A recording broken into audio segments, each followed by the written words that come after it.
కలల కోవెలలో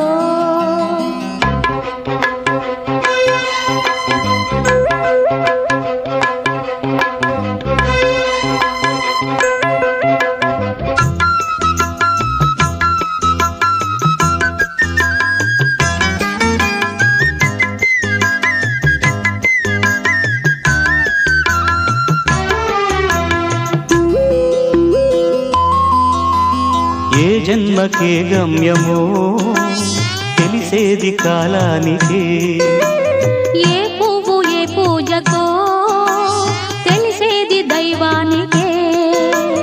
ఏ జన్మకేమైనా ఈ జన్మలో నీకు ఖైదీనే అయ్యాను.